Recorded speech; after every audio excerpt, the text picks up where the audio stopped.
welcome to the GCW Plants Podcast, episode 24. Once again with us, Mr. John J. Wolf. And how are you doing tonight, John? I'm doing fantastic, man. I'm ready to get rolling. Yes, and we are covering GCW in Liverpool tonight, their second show of the three shows that they did in Liverpool. Once again, it's from Hangar 34 in Liverpool, England. And before we hop into the action, I know you have some pre-show remarks. Go ahead and go over that if you want to, John. Yeah, I just thought that the hangar was packed tight, and I just wanted to mention again, the British fans are awesome. Yes, that, like I said the first episode of this one really was feeling it. This was, the fans definitely make the show way more entertaining. And since this is a GCW specific show, they have all the GCW graphics. It is a GCW production. And we will go into the first matchup of the evening as they start off pretty hot, not in a scramble match, but with great action with Jordan Oliver going against Blake Christian. And those are two competitors to start off a night.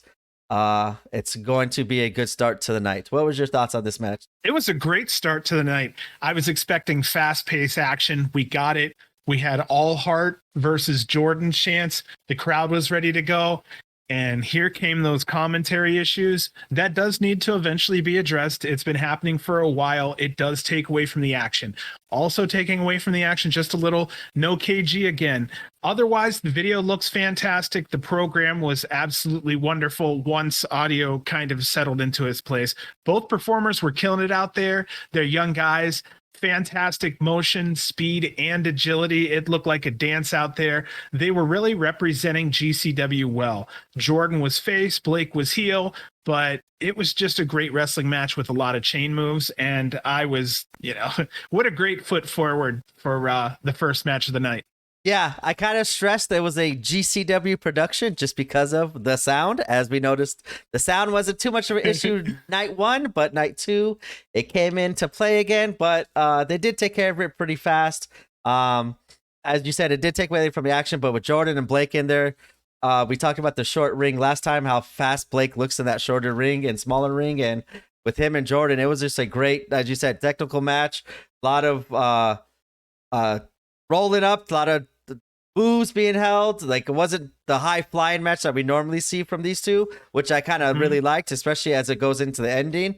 I liked how they did the ending spot really nice because it was like I never seen the way they did it, and I'll go over that here in a second. But Jordan Oliver too, I liked how he kind of paid homage to Nick Gage. He did the boot scrape that Nick Gage usually does, and I just like to see him kind of pay homage to Nick Gage, as he is always training with Nick Gage. Nick Gage seems to be behind Jordan here and helping Jordan get in way better shape, because we see that there's a physical transformation now with Jordan. He's not the skinny kid and eating big breakfasts all the time and then getting right. He is now fully on, getting the muscles, getting the definition, and he's looking fantastic. And this was a fun match.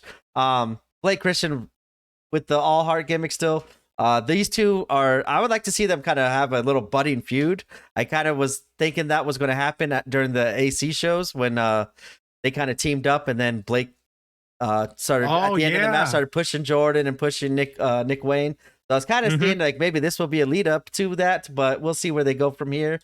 And we will go into the ending as Jordan Oliver does pick up the victory over Blake Christian with a cool little roll up. It was kind of like a sunset flip. Blake Christian had Jordan pinned down to the ground, and then, as we normally see on those moves, right at the 2, Jordan took advantage. But as he flipped Blake Christian over onto his shoulders, and he kind of had the advantage, he held onto Blake's feet and kind of kept them pinned down. So normally we see when they kick out of that move, the 2 legs hit the other wrestler in the head, and that breaks the 3 count. Yeah. But I really liked how Jordan held onto the feet and kept it down, and then held it. He even, as he was holding his feet, was reaching for Blake Christian's hands to really get the momentum and keep his shoulders down. And he used that move and picked up the victory over Blake Christian, which I think is a huge victory, since Blake was, if I recall, the last person to challenge. No, I think Effie was the last person to challenge Foxley for the belt, but Blake Christian being the second to last competitor that fought for the GCW title, and with the role that Jordan's been on lately, picking up big victories over Bandito, Bip Busick, and the tag run that they've been on. This was a huge win, I think, to kind of propel Jordan up to, in my opinion, he's either next in line or the second next in line to face the winner of Moxley versus Gage. So what is your thoughts on the title picture after this match? Okay, so yeah, obviously Jordan's getting a hell of a push here. We're going to see, well, for anybody who is caught up on everything, we're going to see Jordan is going to get this continuous push, and it's fantastic. I really do think that Jordan's next in line. Is he ready? We're going to find out. I think I'm not sure. I think he's way more ready this time around than he was last time around. Roster. And well, last time around he went against Nick Gage, and he was still back then super hated by the AC crowd. He went into a title match against Nick Gage, and you could tell Nick Gage wanted to get violent.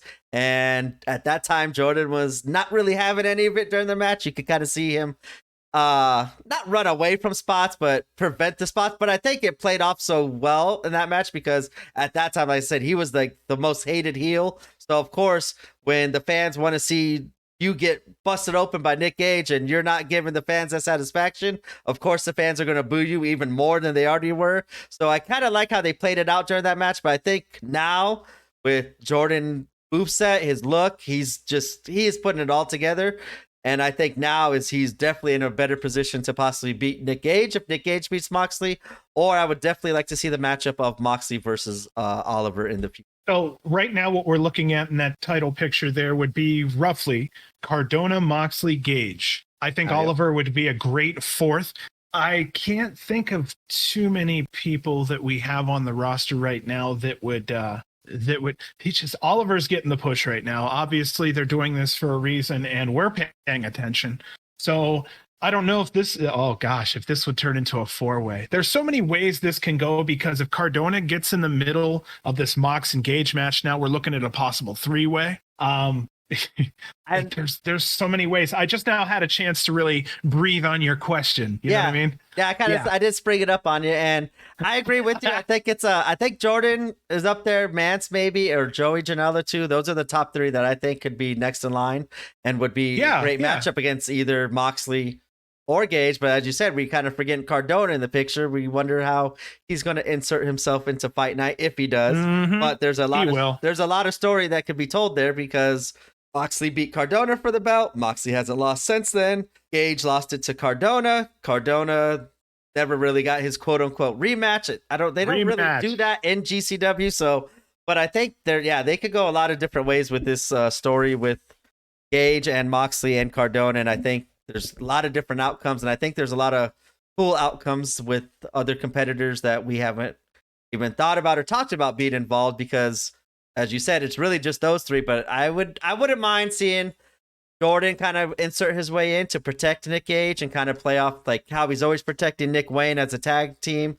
And now that he's using some more Nick Gage moves and always training with Nick Gage, I would like to kind of see if Cardona comes out to interfere with that match. I would love to see maybe Jordan come out and block that interference and kind of get that major pop of, hey, I'm saving Nick Gage. Nick Gage gets the belt back. Cardona, you're not messing with this. You want to get to Nick Gage, you got to beat me first because you're going to interfere in this match. I just think there's a lot of different possibilities with a lot of different competitors that could be in there. And I'm just very excited to see what's going to be happening in the future with all the GCW title picture. Dude, there's a lot of money on the table.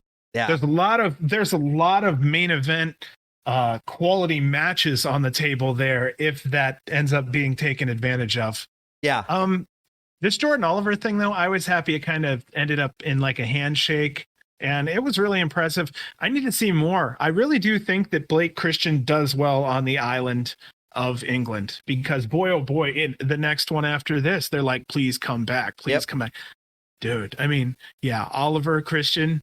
I just wanted to get us back on track or else I have a feeling you and I'd be talking for a long time about that picture because I just now realize who all's in it and all the possibilities are just tremendous. And again, there's so much money to be made there. Yeah. And I just like how this was a big victory for Jordan and they don't really talk about it during this show too much. I think because Effie was on commentary during this match. I think maybe he made it at the end. And I think this is where we missed KG, Dave Prazak, where they would have made this victory feel way more important than what I think it kind of came off on, because Yeah. in my eyes, that's a big deal. You beat a person who just defended or just fought for the belt, and now you get the victory. You should be right up there, taking their spot and be next in line. So this match was a great way to start it off. Great GCW opener match. And these two, as you said, I would love to see them kind of either start a little rivalry, even though, as you said, they shook hands, which kind of ends that notion. But that was my thinking watching this match is I wonder if it's going to turn into a little rivalry, because these two are excellent competitors and their styles mesh very well, and they have put on great matches when they've been in the ring together. So Jordan Oliver has 49 matches in GCW this year. That's the most of any wrestler. And the next closest would be Jimmy Lloyd at 45. So he's 4 matches above anyone else out there. And then you have Blake Christian with 35 matches. So it's not like he's a slouch this year at all. However, here's the difference. Jordan Oliver, 49 matches, only 26 wins. That's a 53% win-loss record. However, on this side, we have Blake Christian, 35 matches, 27 wins. Almost over 3 out of 4 of his matches have been wins. And then again, he takes a loss to Oliver here. So this is a really interesting push, because if there was a time to push, if Blake's had his push for right now. Yep. Blake always keeps, when it comes to a title picture, it seems like Blake is always in that upper area, just waiting to get to the title area there. Yep. At least that's how he's been booked recently. Yeah. So this was a really, really important match, and I'm hoping more people did understand how important it really was. And I think with those Jordan stats too, it can be skewed a little bit because of a lot of the tag matches he's been in lately too with Nick Wayne. Yeah. And yeah. even though they have looked incredible together as a team, they have been kind of picking up losses. So I would still just, hopefully Jordan gets in that title picture. Hopefully they do something cool with it, because I think a lot could be done just off of this match alone for the night. And that will go ahead. I just had to mention our overachiever Jimmy Lloyd, because he's second on matches at GCW. Of those 45 matches, he's won 5. No, I had to cut you off. I didn't mean to, but I had to just say that before we went, since I had the stats here in front of me. Yeah, that's probably one of the more atrocious numbers we have. But yeah, 45 and 5 and 40. And I will still chant Jimmy fucking Lloyd every single time I hear that music. The wins, loss don't matter for Jimmy Lloyd. He's a different boy, and I want to see him in the ring at all times, win or lose. And that will lead us into our second matchup of the evening, as Alley Catch goes 1-on-1 with Millie McKenzie. What was your thoughts on this match? Okay, so I wanted to mention before this match even goes underway that Millie was trained by Pete Dunne. And I also found out that she's one of only 2 people, I believe, that can say that they were actually trained fully by Pete Dunne. That I didn't know. The other person, I couldn't tell you off the top of my head, but it was during that person's match, and now I can't remember. Again, with the chants, hey, Allie, Millie chants were going on. And I did say this, I think, before on our previous show, but on this one, I'm also going to mention there were so many chants that I'm only going to mention those unique ones. So we had that Hey Allie Millie chant. Millie has this excellent, happy, kind of poppy attitude, and I love it. The first 2 minutes were a lot of holds. No kidding. An old school match, an old school brawl. I will call out the referee in that match just for a minute. They were doing the count on the wrong side of the body. They had no way to look at the shoulders if they were up or down. So I know the person was probably nervous or whatnot because, Big Bad GCW is coming to town, but they definitely have to make sure that they get on the right side of that body. And of course, that's probably a simple mistake. They probably wanted to hit the ground in 1, 2, 3 as quick as possible. But yeah, that kind of takes away from it. Sorry, that was just a little, but it's the first time I've seen that in a long time. Yeah, this was a fun match because Millie McKenzie has in my opinion, totally different style than Alley Catch. And I've seen a little bit of Millie McKenzie on like WWE. I think it was NXT UK. So I was aware of her. I haven't seen a lot of her matches, but I knew of her. So that was kind of different other than the first night when we saw a lot of competitors that we didn't really know of, which was fun learning about the new competitors. But this one, knowing the 2 competitors going in, I was interested to see how this match played out. It was a nice, decent match. Nothing too crazy. Nothing was horrible. No crazy spots. It was just a nice, fun, entertaining match for match number 2 of the night, and I don't really have anything else to say to that because it was just solid. It was a solid match. Nothing great, nothing horrible, but for match number 2, and it's kind of a tough spot following Jordan versus Blake, but the crowd obviously doesn't matter. Like, it didn't matter who was in either match. The crowd was just added so much more excitement to the matches, which I loved. And yeah, the UK crowd is something else. And this match, Alley Catch does pick up the victory over Millie as she hits Millie with the pile driver. Yeah, there was no high flying, no outside action, no weapons. This was just primarily a breath before the Cardona match that was coming up. So, I mean, you're looking at this Jordan match that just happened and then the Cardona match that's getting ready to come up. Yeah, this Alley match was basically just, okay, everybody take a breath because here comes Cardona, and we know how exciting that usually is. Yeah, we got to save our energy to scream fuck Cardona even in the UK, because as soon as he comes out for his next matchup, Matt Cardona going against Mad Kurt. And yeah, right away, Cardona's just getting all the boos, which I love seeing here in the States, overseas. I don't care. I love seeing it. But I also do love seeing him in a GCW ring.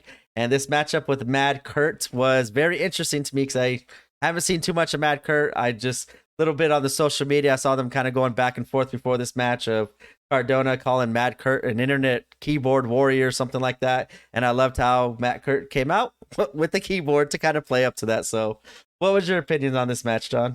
You're right. Cardona out, fingers up. I had it written down. I wanted to say it again. I love it. I think it should be on a shirt. But yeah, Cardona out, fingers up. The boos were fucking heavy. And Cardona grabs a mic. Do we start hearing MDK chants? Cardona gets on there. He goes, he's a fucking criminal and he's not allowed in the country. I believe throughout the tour, that was the one and only time that was actually said. I think that was a, hey, no more, that kind of thing. My favorite chant that kind of worked throughout the evening and it carried out through all of the English shows was the woo woo wanker. Fantastic fucking chant, guys. I really loved it a lot. They do the Nash Hogan finger of doom spot, the finger poke of doom. So they played that up really well, and they did it primarily step for step as long as it needed to be.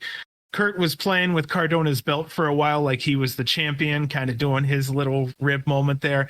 Chelsea's bitch chants were fantastic. Commentary audio went out again, and we were back minutes later. I don't mean it was a little hazy, as in commentary was out for minutes. It was primarily just a match, which is fine because the fans were just fantastic and it filled that void really well.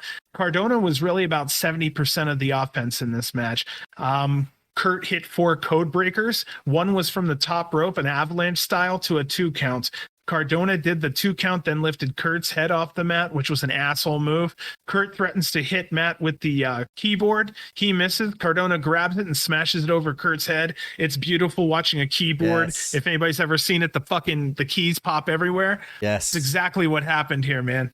Yeah, that spot at the end reminded me of when Cardona did kind of a similar spot. They had when they did the digital media championship belt, and I remember seeing a whole bunch of keyboards, TV or monitors, cell phones, like anything digital was in the ring. And I just remember, Cardona took a keyboard spot in that match as well, and seeing the keys fly. It was a great visual. Someone actually took a very cool picture, like right as the keys are exploding and the keyboard's on Cardona's head. So, oh, nice. Yeah, I loved how the the Liverpool crowd was chanting MDK.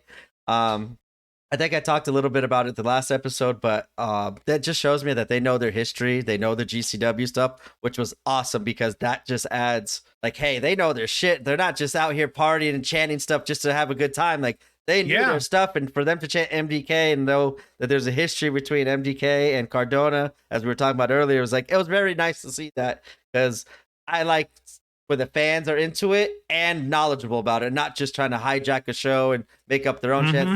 Their chants were all 3 shows they all made sense, and it was very cool seeing their knowledge of the GCW kind of history about it as well.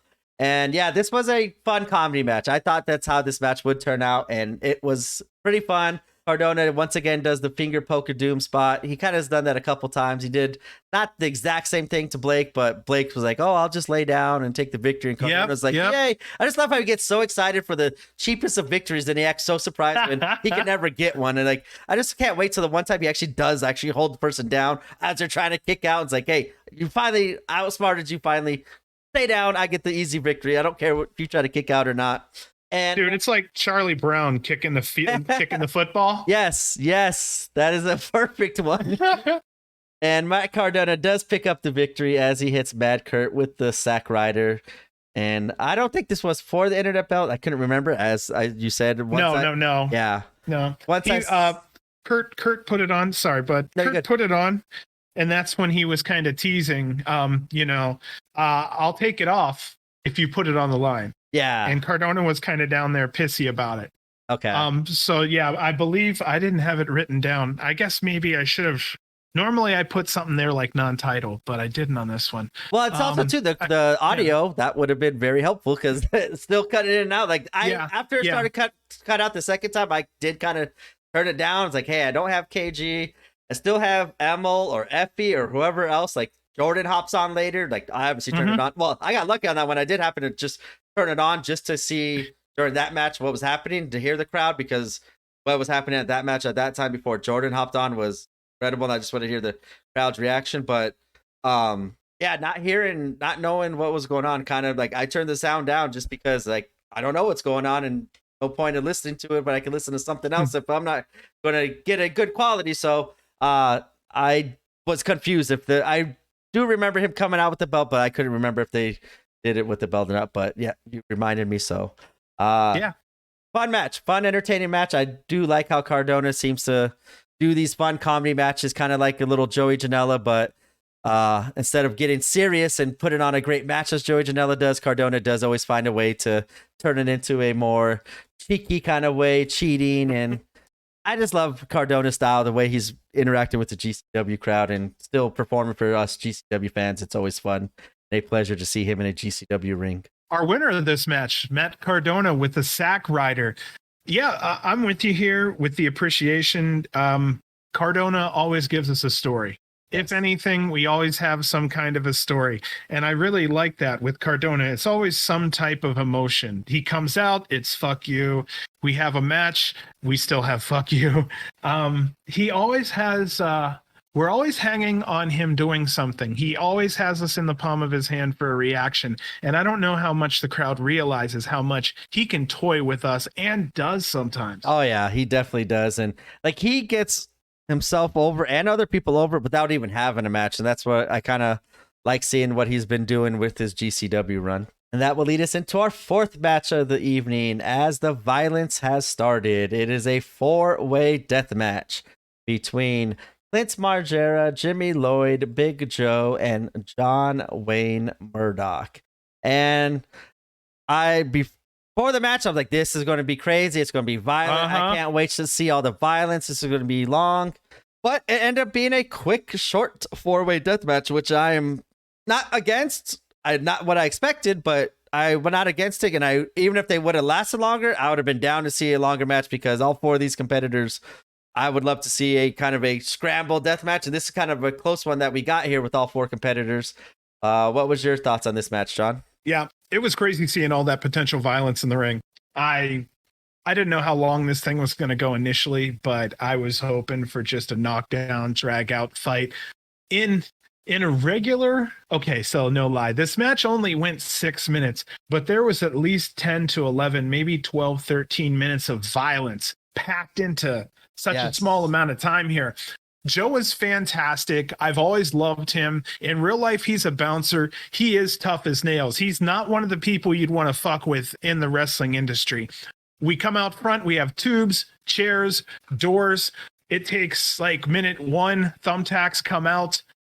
John Wayne Murdoch ends up getting the thumbtacks, unfortunately. Minute 2, we have gussets onto John Wayne Murdoch. Minute 3, we have beer cans on a stick busted I love on that Lloyd. It's so much fun. I don't know why, and it has a satisfying sound when it hits someone. Joe chants. Of course that's going to happen. Lots of Joe chants. Minute 3, baseball bat with forks and a pink chair, which I'm starting to realize this pink chair may be more famous than we know. I've actually seen it in a couple shows on our trip. So I don't know what that's about. Minute 4, the doors come out. John Wayne Murdoch is bagged over his head. Light tubes on boards come out. Thumbtacks on poor John Wayne Murdoch again. Minute 5, we have a fish hook in Jimmy's mouth, literally a fish hook. Margera sends John Wayne Murdoch through light tube boards. Poor Murdoch. And Big Joe hits Lloyd with some Japanese, like a Japanese gardening tool with spikes. That literally takes us to the ending where Big fucking Joe does a tombstone on thumbtacks on Lloyd. This was just a fantastically fast and dangerous match. And again, Murdoch, he did like 2 men's worth of work out there in that match. He really respect for him. Yeah. Like I said, I was thinking this match was going to go longer because I know I've heard a couple different fans on their Patreon say like, oh, we want to see a ultra violent scramble match. And like, I've kind of heard them talk like, yeah, you know how much dangerous that is with 6 bodies going out there. So in this one, we got 4. So I was super excited. But as you said, they compacted a 12-minute match into 6 minutes, which I don't mind. Like, it was just nonstop violence and chair shots. And every time the camera went to someone else, blood was coming out somehow, some way. And I just love seeing all the different weapons out there. I loved it. Even though it ended fast, I was kind of like, oh, that's it? Then I was like thinking about like, I did see just a lot of stuff. So if it's 6 minutes and like that in a death match, I don't mind death matches being that short because this went nonstop. It wasn't like, hey, we did a couple light tubes, took a break. It was just boom, boom, boom. And I loved the pacing of it. I would want longer. I wouldn't mind longer, but I don't mind this short one as well. Yeah, more Big Joe and GCW if we can, please. Preferably in deathmatch or extreme.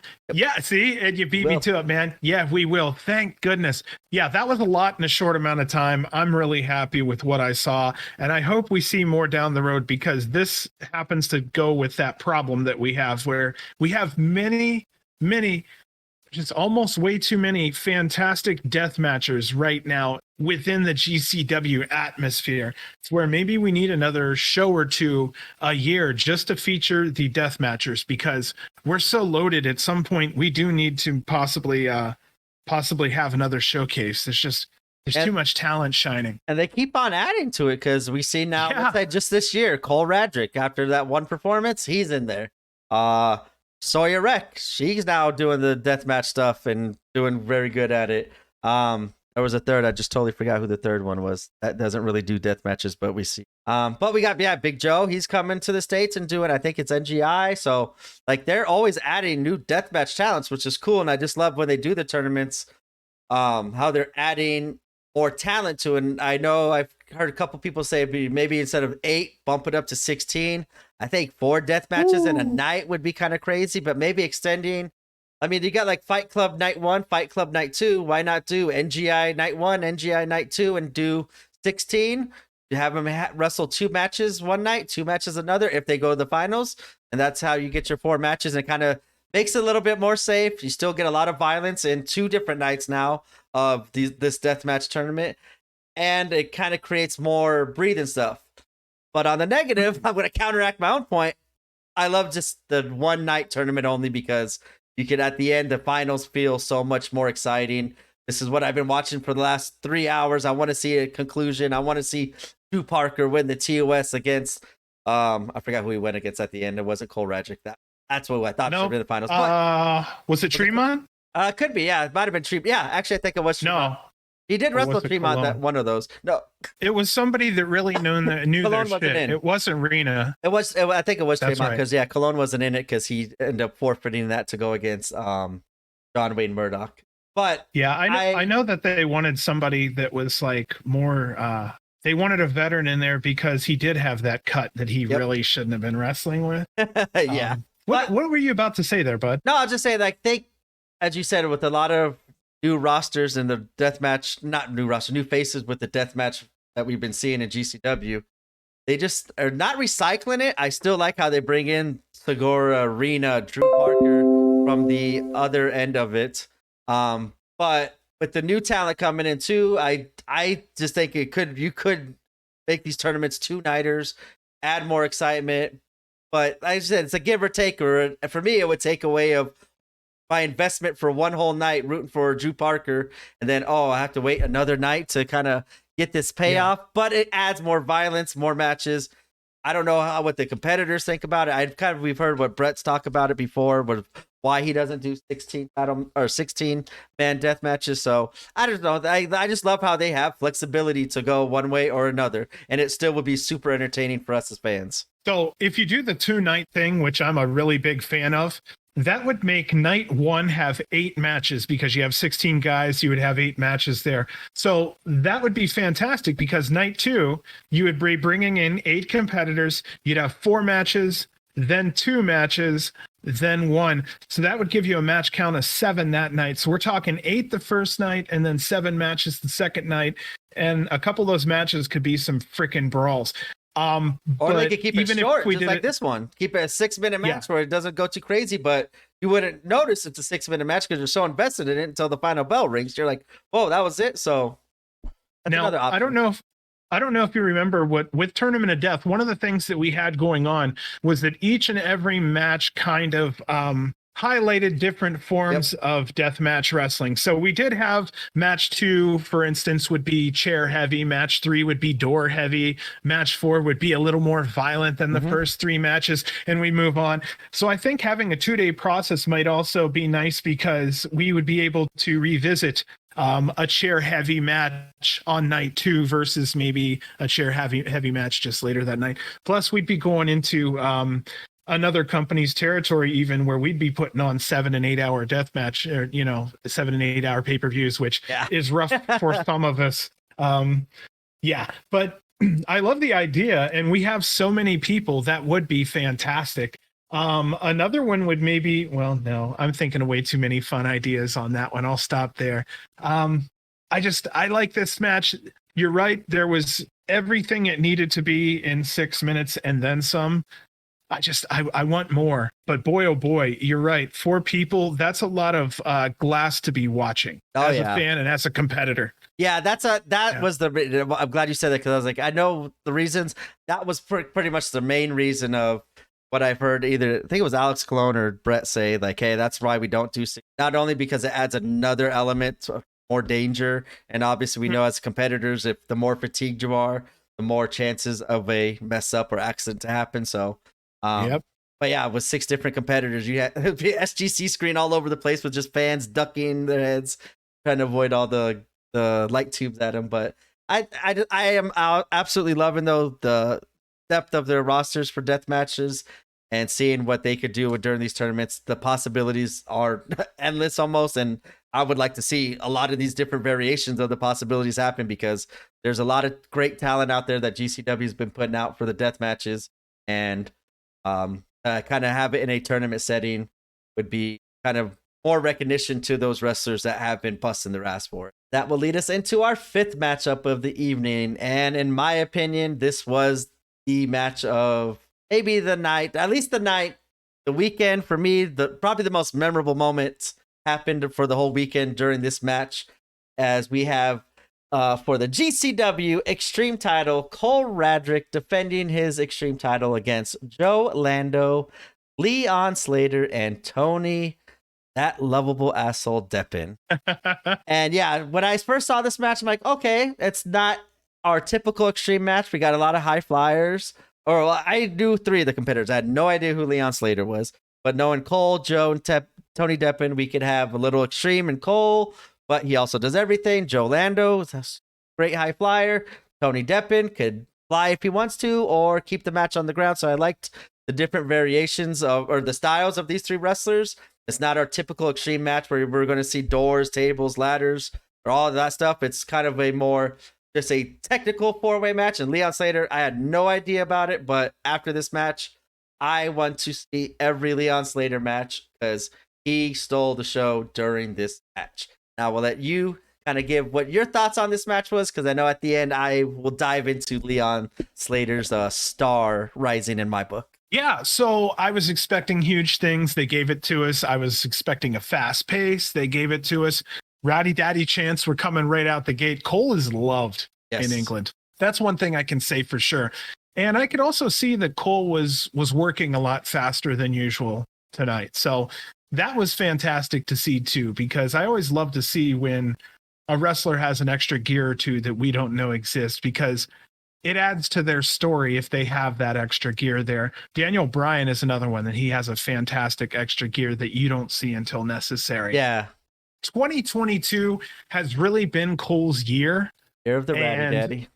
I do not want to go further into it than that because I'll be talking about it more as we go. But right now, Cole is solidifying a title reign that's just fantastic, and I hope it continues because he's defending it well and he's putting his ass out there on the line and bleeding a lot.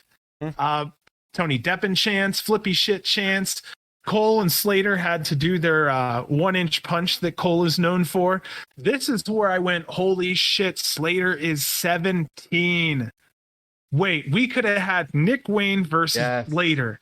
17-year-old versus 7. You know what? I almost think they didn't want to do it because we didn't want to know the answer. Maybe. I can't think of it. Yeah, you know what I mean? It's like you don't want Spider-Man and Superman to meet because we don't want to know the answer. After seeing Slater in this match, I was like, that was my first thought. Why are we not getting, like, I didn't even know the card for the next night, to be honest with you, but I'm like, after seeing that, I'm like, we have to be getting Slater versus Nick Wayne. There's no reason not to do, because who knows what might happen with Nick Wayne.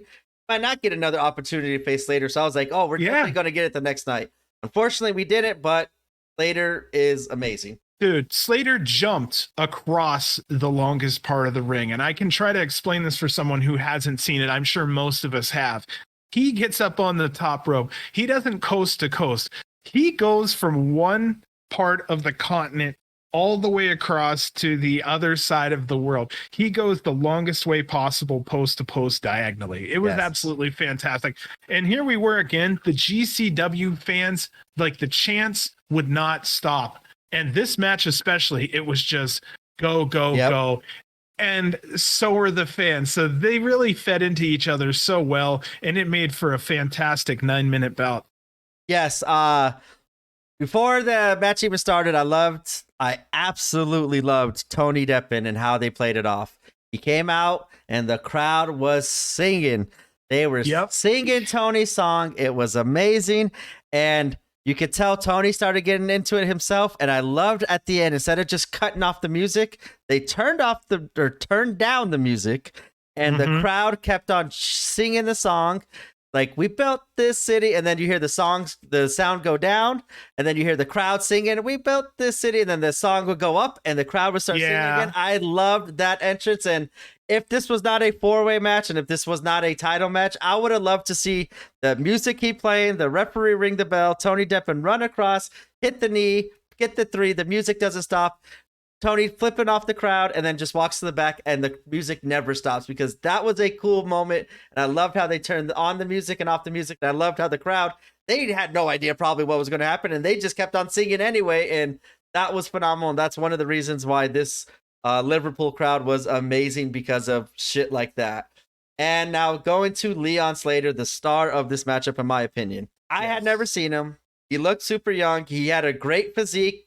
Great look. I loved how he had the purple, kind of like Lakers colors, with his name on his tights.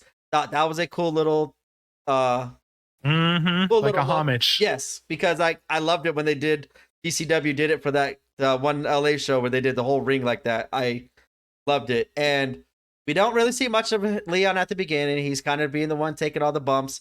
But then when it's his 1 minute, I think it was, as you said, or 2 minutes to shine, he made every single minute of that count, because he jumps out of the ring, because all 3 competitors are on the outside, and they're not even like, they're outside the guardrail. And we talked last episode how the guardrail was like right next to the ring. So the 2 or 3 competitors end up kind of crawling through or fighting through the barricade, kind of broke it off to the corner of the ring. And they're past the barricade a good, I don't know, 10 feet past the barricade maybe, or maybe 10, 15 feet from the post.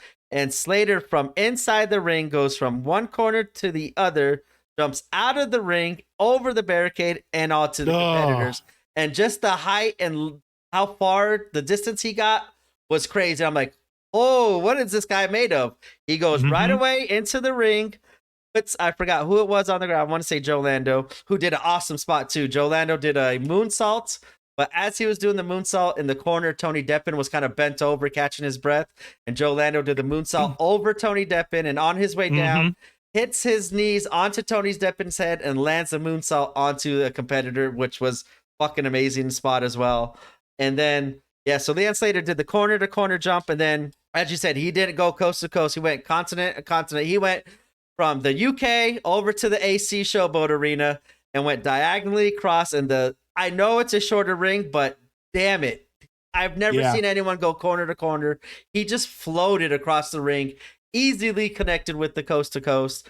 And then right from there, he goes to the top rope and does this. The only way I could describe it is a swanton dive, like Jeff Hardy, about to hit the swanton, but instead of landing on his back at the last second, rotates his body another rotation into a 450. So he turned a swanton into a 450. And that was the moment where I popped it. I rewound that whole 2 minutes just to see everything that Leon did, because I've never seen anybody go diagonally across the ring, outside the ring as far as he did. And I definitely have never seen, it was so cool looking, the swanton into the 450. Like that right there, I was like, Leon, we need you. Get over here. Somebody's signed him. Bring him over here like Commander. Bring him over here like brought over Drew Parker and all these people. Like, we got to see way more of it, because Leon Slater would absolutely kill it in the scramble matches. I would like to see him go one-on-one against Commander. This was so awesome seeing Leon Slater as a person that I've never seen. He's one of the, like, after this match, he jumped to the top of my list where I need to see him again. Out of all these new competitors I've seen over the last 6 months, we've been seeing a lot of new competitors in GCW. This was the guy for me, and I was like thinking, as you said in the beginning, him versus Nick Wayne. We have to be getting this. I cannot wait for the next night. I want to see Leon Slater against Nick Wayne. Unfortunately, we didn't get it, but I need to see more Leon Slater, because that 2 minutes was one of the most impressive 2 minutes I've ever seen for a new competitor in my eyes, to catch my attention, to want to go search him out, because that was insane. Yeah, let's get that boy a visa, like as quick as possible. Let's get some paperwork going. We need to get him over here. He's an entertainer as soon as possible. I'm sure his mom or somebody would love to get him over here and get that kid making some money. Slater has this magic to him.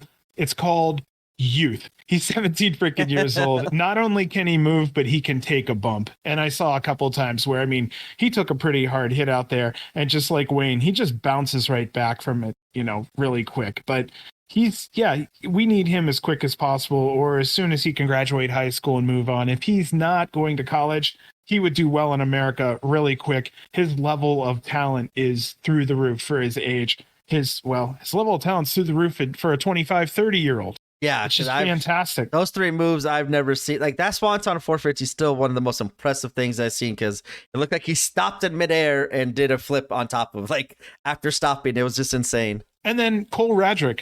Let's give it up to him for being the winner of this match again. He did some form of a package pile driver. It was never really explained exactly what it was. Again, it may very well have a move, but I'm putting together what I saw. It looked like some form of a package pile driver. But it was a great defense for Cole. All men showed up. Each one of them had ample time to shine from what I was looking at. Slater had a great ovation. I would definitely watch that all over again.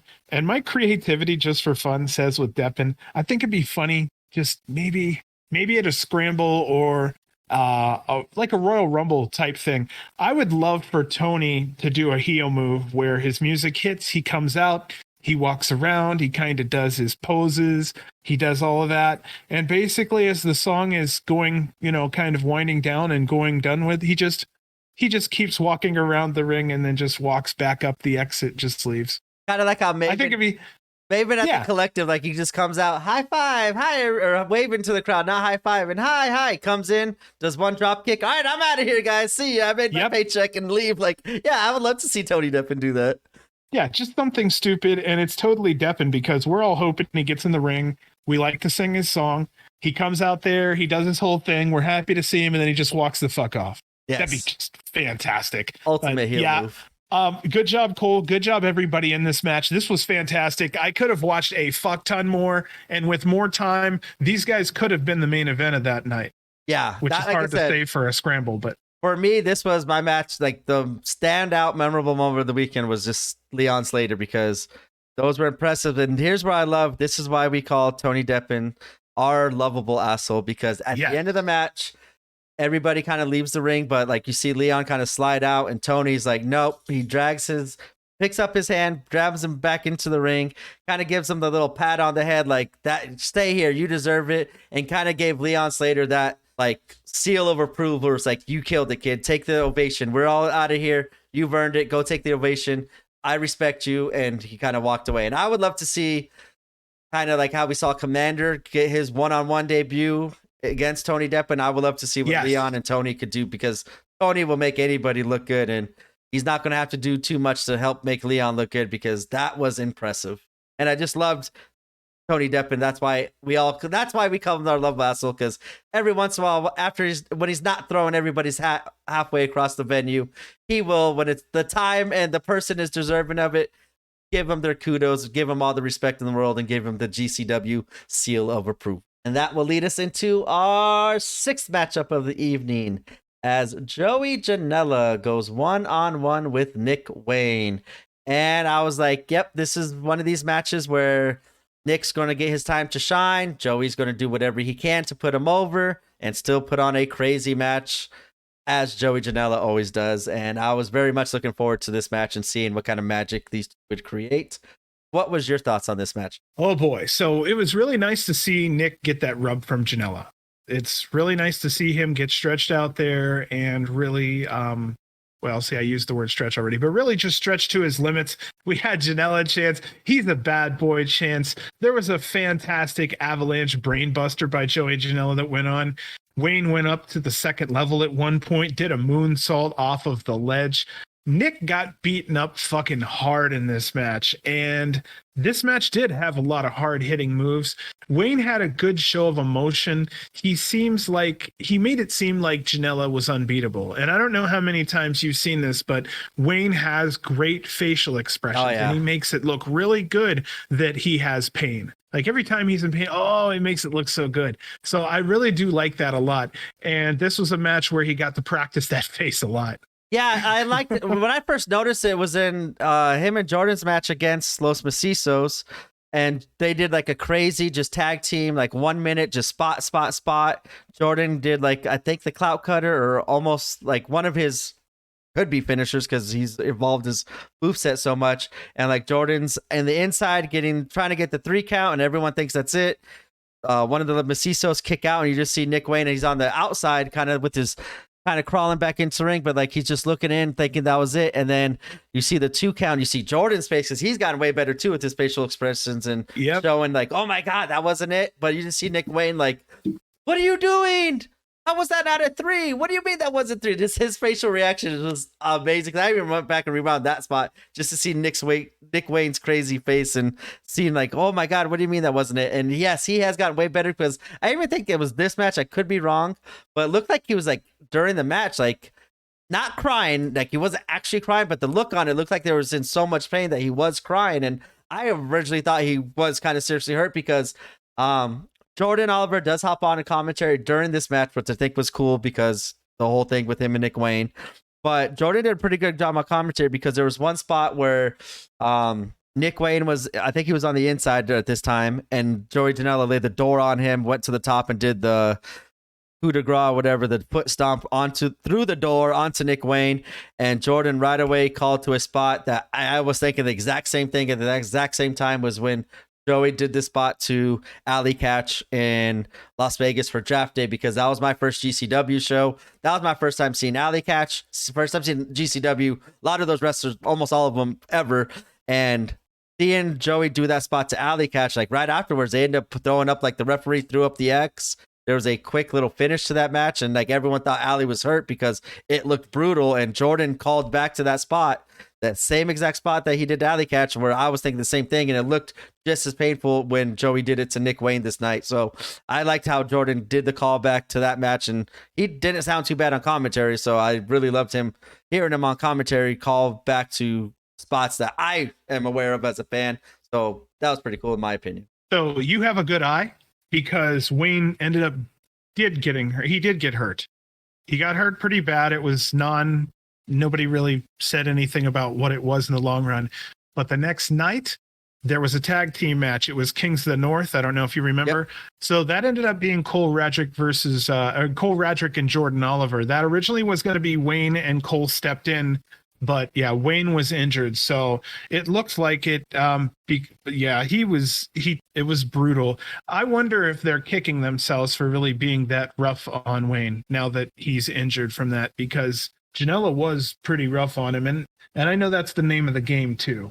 So. Yeah, I think that's like sometimes there are matches where, especially like, we used to have another wrestler in GCW. We haven't seen him lately, so I don't want to bring him up just in case there's any issues there. But I will speak specifically on Joey, where I've seen him kind of get a little stiff in the ring, but to send a message to, hey, like, I don't know if you're hated in the back right now, but you have a lot of heat on you and you're getting a lot of boos and we don't know what it is. And you've been kind of a little cocky in the ring, thinking you're above yourself, but it was against Jordan Oliver, where Joey just beat the shit out of Jordan Oliver in the Showboat Arena, if I'm not mistaken. And I remember watching that match, and this was kind of like Jordan had a match against another person that was very similar, where they just kind of like seemed like they took liberties, but not in a not distasteful way, but as a way to, hey, calm down. You got to get kind of in order. Get in the GCW line. Seems like you're stepped out of it right now. We're going to lay these chops in you. I'm going to really punch you. I'm going to really get into your head and piss you off. And you need to keep your composure. You need to show us that you're tough enough to keep on traveling on the road with us. And there are a couple of moments where I've seen where it kind of seems like they're testing these wrestlers to say, hey, okay, don't get too comfortable, but you want to stay with us? This is what the shit we're going to do. And they kind of make them earn it throughout the match. And I think that's what I was getting from this match was when Joey did it to Jordan, it was actually way more worse what he did to Jordan than he did to Nick Wayne. But that's how I was kind of thinking of, like, this is Joey's way of Nick. Like, hey, you've been going up top. You're going up top. You might be going to AEW here soon, but you got to toughen up. And here we go. We're going to make you, and it's going to make you look a lot better as a baby face that's taken all that beating. For when you get that moment to shine, it's going to make that shine so much better too. So I don't mind it as long as you said it's not in a trying to hurt you kind of way. If it's kind of like to toughen you up or to show the crowd how tough you really are and to get that really big pop when you shine, I don't mind seeing it that way. Well, I'll tell you what, either way, there was a lot of Nick Wayne chants, you know. Yeah. Joey did a great job in this match putting Nick Wayne over, making him look really good. Joey still got the win. So that's the way it goes there. Everybody came out happy in the end. Nick Wayne, again, was amazing. It was brutal what he took, and good for him. He sold it well.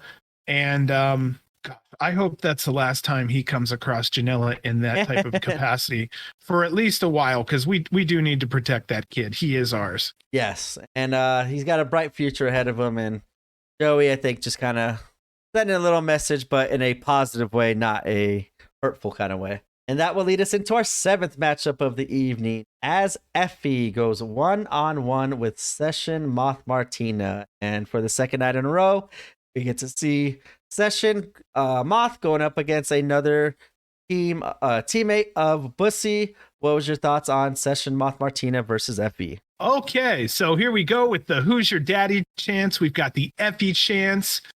All right, so Session Moth, at this point early in the match, she's trying to get Effie to like her. That's kind of what Session Moth does. Session Moth is basically a lady who goes to a bar and kind of stays there. That's what she does. I had to kind of look it up. So that, from what I've learned, is a Session Moth. No. It's okay to laugh. It's a good one. Yeah, it's bar whore, I guess. She, so... And, she comes out with the Sandstorm music, which is, what was popular when she was in high school. Yep. So, yeah, Session Moth decides she's going to grind on Effie, who is completely unaffected by the whole thing. Fans start chanting Effie's gay. I like that part. Obvious. Yeah, and Session lets Effie motorboat her, and it still didn't work. Effie does the throw your respective genitals at my mouth to Session, like he does. He gets down on his knees. Effie gets hung up in the corner at one point. Session smacks him in the nuts, and you could fucking hear it. It was like a slap sound. Jesus. And then he gets hung up. He gets hung up again at one point, and she grabs like a can of canes, like the cans on a cane, and she fucking hits him in the nuts with it. And Like you could hear that one too. I thought maybe she hit the rope first. Like sometimes they hit the rope first, and she smacked him good. So I hope he had a cup on for this whole thing. And then eventually she takes that entire thing and ramrods it in his ass, or what it looks like in his ass. And Effie appeared to like it, but we couldn't tell. Emil called Effie a pain pig. Yes. And Effie plays up for the rest of the match that he wants Session. And it was a nice little twist over the usual kind of Effie thing, because Effie was straight for one night in the ring. Yeah, and I liked how they got to that point, because at the beginning, as you said, Session's trying to do everything she can to get Effie. Effie's like, no. And I think it was when that spot when he does his drop down move and Session does hit him. Yeah. In the face. I think that's where Effie's like, not bad. Go ahead, try it again. Do it again. Let me see if I like it. Like that's at the moment where I think Effie's like, okay, not bad. I would. Do you know what it was? Try it. Uh-oh. Okay, so here's what happened. Basically, there was like a move where she was locked onto his arm, and her vagina was like right here near his face. Oh, that's what. And he kind of got a little bit of a whiff or something off of it, and he was like, ooh. And that's where that whole thing started. Was he got the magical. Here's what happened. I only know that because I listened to Effie's podcast the other night. He was talking about this match, and that was one of the things he was saying, was that he caught a magical whiff, and he fell in love.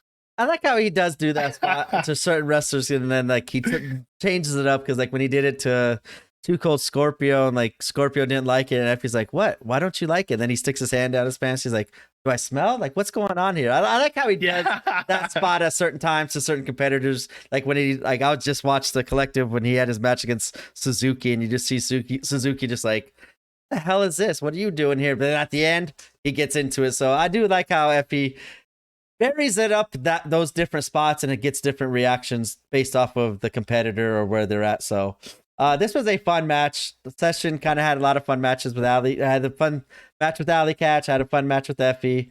Effie did his normal thing. I love seeing Effie do his thing, especially against a new competitor. And this was a kind of a perfect competitor. As you said, the party girl going against Effie was kind of a different thing that we haven't really seen. So I did like it. This was an entertaining match. It was fun. And Effie does pick up the victory over Moth Martina as he hits his sack rider onto Session for the victory. And it was a fairly entertaining match. Effie was stunned how strong she was at the end. You can actually see him kind of a little surprised by that. And of course, he kisses her hand. They dance. It's over.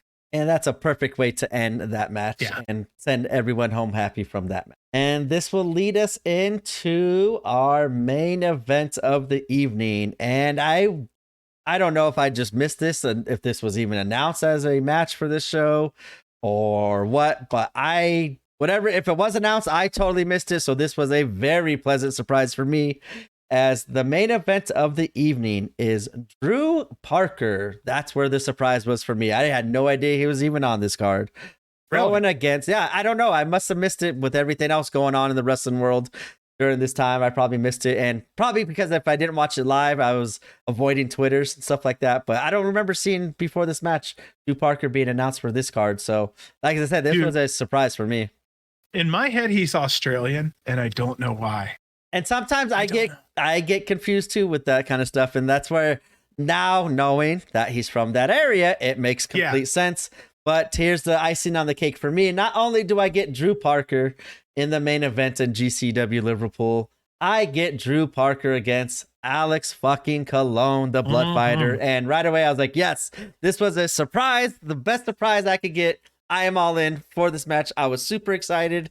And of course, with these two competitors, I was not disappointed, and neither were the fans in Liverpool, Hangar 34. Hopefully they left the bright toilet sign and got out to their seats before this match, because this was an incredible way to end a GCW show in Liverpool. What was your thoughts on Drew Parker versus Alex Colon? Well, they do have those like wanking areas there. So I really do love the sign. I think it's freaking awesome. Yes, I love the sign. Dude, there were a ton of light tubes in this match. I was expecting it to be super bloody. Here we go. Minute 1, Cologne was our first blood. Minute 3, darts to the back. There was a door propped up on the outside.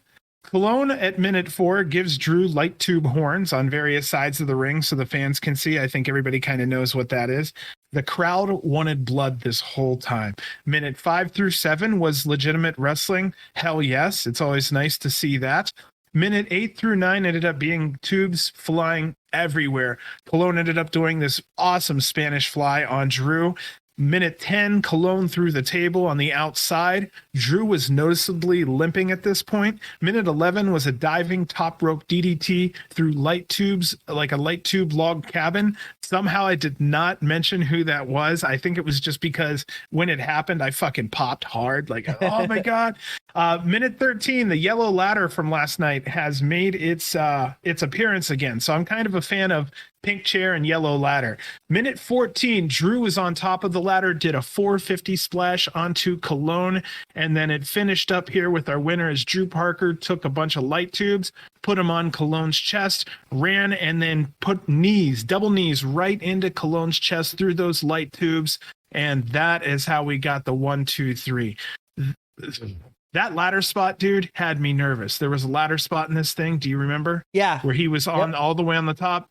Dude, those always have me nervous because you can't get enough people holding those ladders. And 10 years ago, no one held those ladders. Yeah, and I've seen Drew do that a lot, and I actually love that spot. The spot that got me nervous was the spot that you just said, the end of the night, when Drew Parker did the knees into the light tubes onto Cologne, because that's kind of how he injured his leg in the first place. So Bingo. right away, like, every time I see him do that spot now, I do kind of get like, uh-oh, because it was such, I was there when it happened. I was at that VXS show, and nobody knew what kind of happened. Like, from where I saw it, he kind of hit the, like, I saw the back of Drew, so I didn't see what happened exactly with that light tube, but I just remember everyone is right away just panicking, running into the ring, covering up the wound and stuff. So we knew it was pretty serious. And actually, they didn't even finish the match. They just, like, right away ended the show and called paramedics. But ever since I saw that spot, and then I saw Drew do it during the TOS, I'm like, God, man. But I think he just went out of his way to do it now to show that he's okay and he doesn't care. And I absolutely love Drew Parker. I wish we would get him in the States way more. I wish he would become a GCW regular, or even start wrestling more out here and doing all the different deathmatch, even if it's for other companies. If we're not going to get him a GCW, see him against these different competitors, because Drew Parker is fucking amazing. And him and Alex Colon, as you said, you made a mention in there was a couple minutes of actual wrestling. And I know I've talked about it before, but that's why I love Alex Colon as a deathmatch wrestler, but keyword the being wrestler, because he incorporates the wrestling around the deathmatch, and Drew Parker does the same thing. And I was so happy with this match. It connected. It went long, which I was kind of a little skeptical at first after seeing the first deathmatch.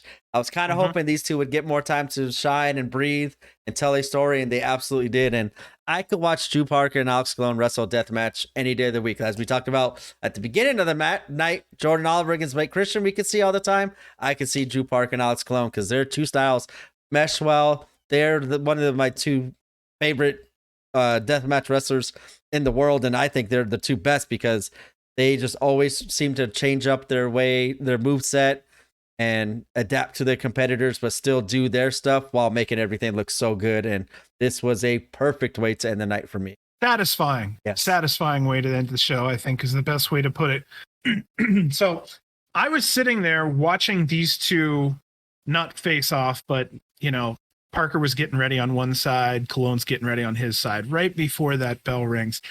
And it has a potential big fight feel between those two. I can actually see a main event coming. I don't know when or how, but it just feels like the future of the Extreme or the Hardcore Championship could be passing at some point through Drew's fingers. And that only makes sense that just like Deppen is the gatekeeper for wrestling, I feel like Cologne is a great gatekeeper for the hardcore scene, for the Extreme guys. And we don't need a gatekeeper on Drew. Drew's made his point, but it just seems like Drew is on his way to be somebody special, and Cologne is already there. And it's only a matter of time before those two butt heads. And I think it's going to be absolutely fantastic, because it looks like absolutely neither of them have any give a fuck in their arsenal with it. Like, they just don't give a shit, dude. And I think Cologne could really be the guy to like be the father to Drew Parker, who can really push him forward in the American scene.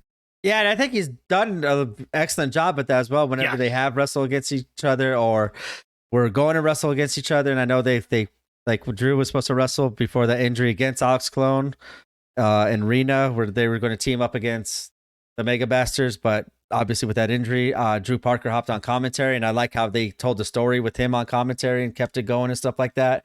Drew Parker is, as we were talking at the beginning of the night, Jordan Oliver being up there. Drew Parker is one of those ones where, yes, he might not have the resume or as many matches in GCW as Jordan, as Joey, as Mance, as Jimmy Lloyd. I would love to see Drew Parker.